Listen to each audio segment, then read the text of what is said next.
understood the task completely, because my presentation is not 100% focused on my company, it's a bit more of my life story and how I got to where I am. So I will focus and I will explain what we do, but just for you to keep that in mind, yes?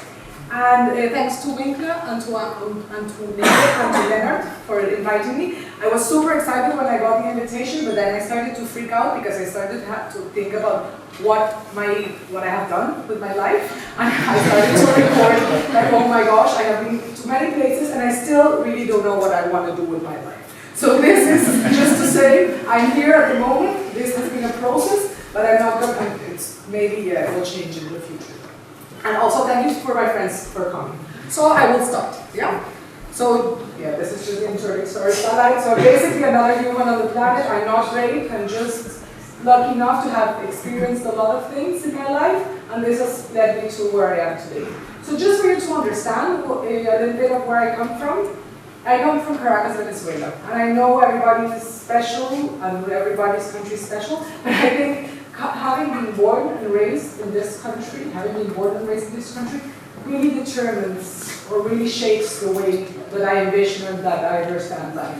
And this is why I want to show you a little video, but I don't think, well, it doesn't matter. In this video you see a bunch of papagayos or guacamayas, and these little birds come every morning to your house and ask you for food. So regardless of where you live, if you live in a big house or in a little small flat, you're going to have parrots and little parrots or guacamayas coming to your house. So this I'm just showing you to illustrate the relationship that we have with nature. So plants and animals are part of our day-to-day life. So the way that we understand and we relate with nature is a bit more, I'm just going to say different than Germany. After you can look at this video, it's quite cool.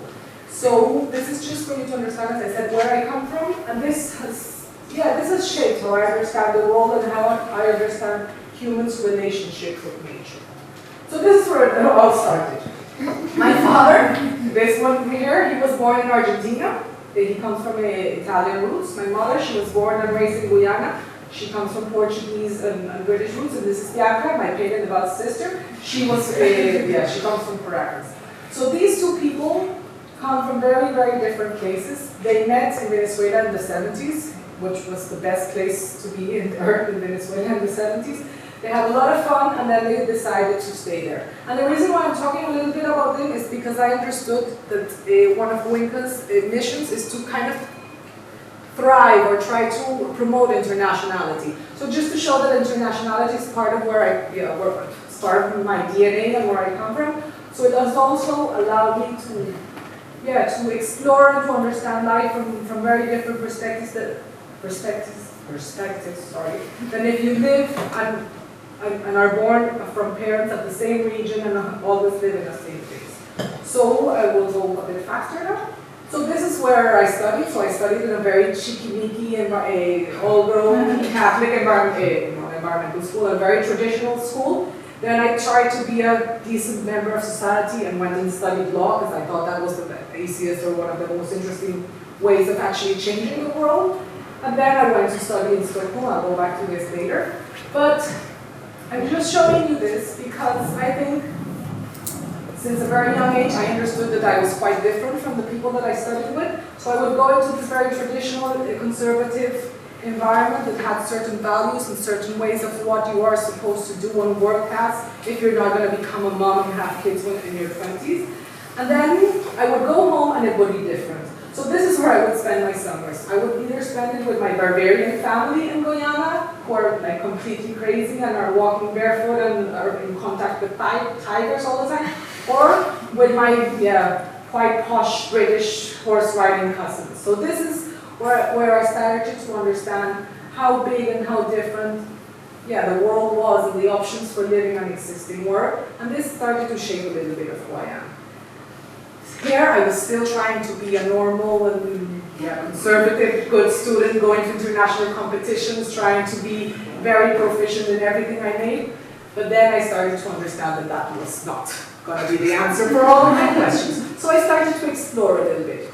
Once I was studying in college, I started to go into theater in order to explore and to understand if the ways that I understood reality and my conformity with my law school and with politics in general could maybe find a trigger just by going into theater.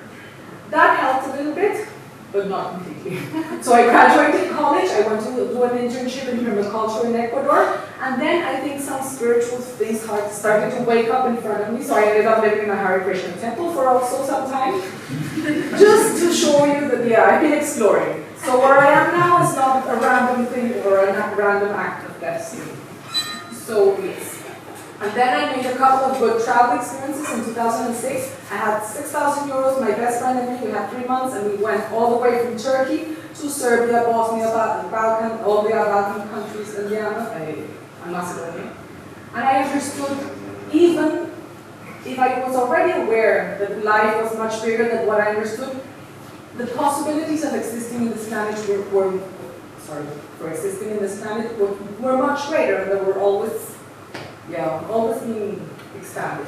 So then I lived for a couple of months in the river. So I went to Guyana. We slept every day in the river banks, and everything that we ate for a couple of months, we either hunted or fished. And I was in this place, I was not a vegetarian during those 2 months.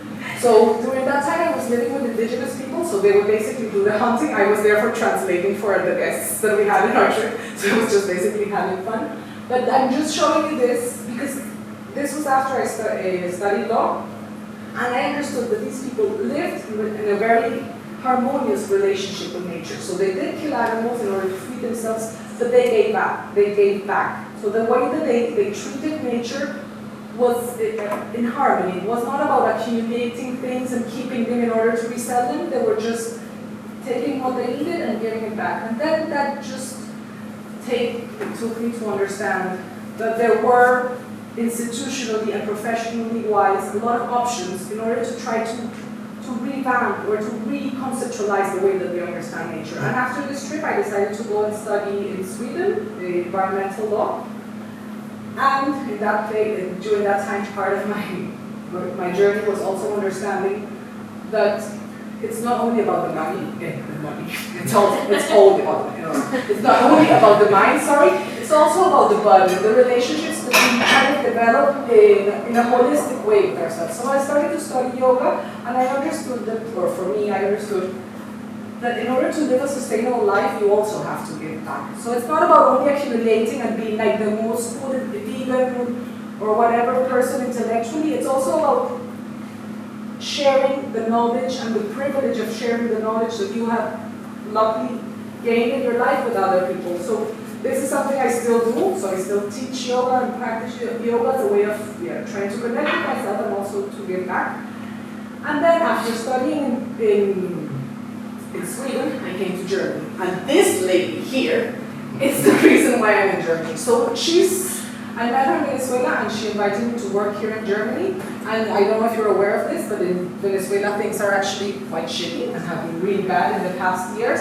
So I just said, I'll just go to Germany, find a job, and then start and there figure it out from there. I was working in Bad Kissingen. I don't know if you German or the German public in the room knows where Bad Kissingen is, but it's a very boring place for a 30-year-old. So I was there for about a year, working and selling dental products, which I'm not saying are not important, but I'm just saying it was not my thing. And then one day, I just had 2 beers. I sat in front of the computer and I said, Environmental Jobs Germany. And then these lovely people up there, that's Hannah and Sebastian, they're the founders of the company that I'm currently working at, right, based on science. They hired me, and well, that's where I'm working at.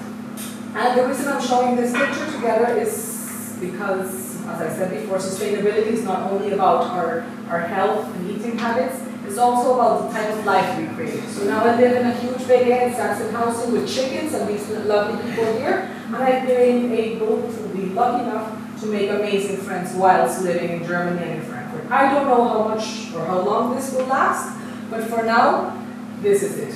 And just to introduce you, as I said, I did not focus on my company, but just to introduce you a little bit to who we are. This is our current team. We're right based on science. And currently what we do is we develop climate models, or science-based economic and climate models, that are able to measure specific companies' or portfolios' contribution to climate change. So I don't know how much into the conversation you are, but what traditionally happens with emissions is that people say, well, people or companies or countries I will reduce my emissions by 20% and that's it. And there's no real correlation between the measures that companies and countries take with the environment. So maybe reducing 20% of your emissions is quite good, but you have to contrast that with actual natural systems in order to understand if what you are doing as a company or as a country actually makes sense. So this is the type of knowledge, the type of information we're building and we're bringing into companies. Yes, we've been existing for about 3 years now. And if you have more questions about my work or whatever, I'll do them in the Q&A. Yeah? Thank you very much.